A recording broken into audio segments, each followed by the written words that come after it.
with Hubbard. Paul Twitchell wrote editorials before founding Eckankar. And you start getting the spread. Est, then Erhard did Scientology, a Silver Mind Control, one after another. That I've seen it called the grandfather of the New Age movement. Well, I don't know about that. If you go back to Blavatsky and some of those other kind of Ralph Waldo Trine, who really are the granddaddies. Yes. But Hubbard influenced everybody because there is that tendency to go and try something, and you realise or you feel that you need something, but it's not giving it to you, and so you go to another group. Yeah. After Scientology, it amazed me watching the things that people got into. I knew two highly educated guys who got into Santeria. I'm not criticising Santeria. I have a great respect for Vodou and the West African transliterated religions in Brazil and Haiti and Cuba. I really do.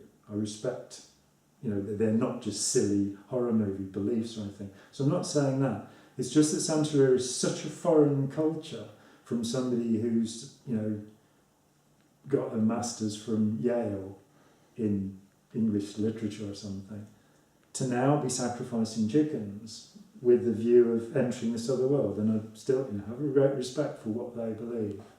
But seeing people just go from one thing to the next, 3 months later they were doing the next thing, which was, we had Dr. Peebles. Ramtha was very, Dr. Peebles, more than half of Dr. Peebles' audience was Scientologists. And he's going, yes, on the mothership is Ron, on the wrong side is, or something again.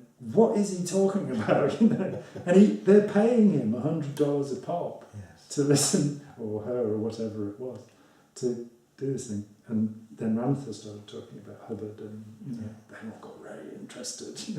He pays your money and he takes your choice. But that cult hopping, that movement, that need for something, that urge for something, which in the end must be belonging. It must be a sense of belonging that we're all looking for. And when we're dislocated in any way, moved away, job goes, marriage goes, start a new school, whatever, we become vulnerable to refixing our sense of belonging in the world. And you get in with the wrong people sometimes. Sure. And that could be a criminal gang. It could be a radicalising Islamist group. It could be the Moonies. It can be politics, it can be sales, it can be anything. Right-wing politics or left-wing politics. Anarchism. There is no limit. One of the things that has been very firmly impressed on me over these years is that there is no such thing as a system of ideas, whether you want to call it a belief system or a religion or politics or a philosophy, doesn't matter what you want to call it, there is no such thing as a concept or a set of concepts that you cannot turn into a belief system which then can be used to dominate other people. Yeah, I've seen it done with pots and pans, selling pots and pans. Yeah, absolutely, yeah. Again, the new variety of Scientologists who sold, I can't remember what they were called. You probably don't want to mention it either. Yeah, maybe I don't. But, we had a friend, he'd been the editor of the Auditor, Ron Biggs, and he wanted to do a demonstration for my wife of these things, and he wouldn't sell her anything, and of course he sold her that. Yeah. And I was like, oh wow, that's great. And we ripped the contract up, but they were like 400 quid for a set of patterns, You could, okay. Yeah.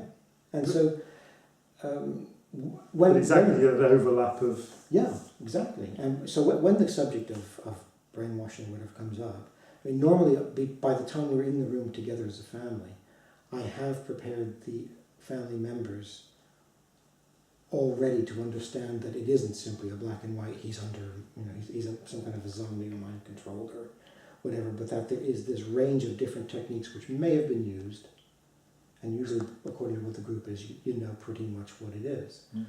And you can guess at quite a few of the effects of that. But because of that, I normally don't get the raging, you've been brainwashed, you're a mindless so-and-so, you know. You don't normally get that. Yeah. But when the subject comes up, sometimes it's even the member who says, well, my parents just think I'm brainwashed. Mm. And that's a good time to say, what do you mean by brainwashed? Yeah. Because it's another one of those words that it means whatever the user thinks it means while he's using it or while she's using it. And then it goes away and means something else to someone else. So it's always good to be able to talk about that and get that idea out, not as an attack on somebody, but simply as an idea which is safe to discuss. Because the more things we can discuss together, the easier it is for people to communicate about what's happening between them rather than shouting at each other or rejecting each other. And then maybe discover that, you know, actually I do know how to do this, and it becomes safe again. Yeah. I think that's everything, isn't it? Oh, that's probably absolutely everything. Do you like to take a break now? Let's do that. Touch the little button on the screen. Touch so the little... Stops Like doing that? it. It's still Let me put my glasses. There's a little red button A little... on lower left. Ah, well, it's up here now. Look. Try the... I can't tell what it's doing. Oh dear, poor Lucy. We might have to move you, darling. Well, I'm pressing the red button, but Must mean something. how hard do you have to press? How hard you got? I don't want to go putting my finger through the LED. It's brought me back the regular screen. That red dot was the one that tells you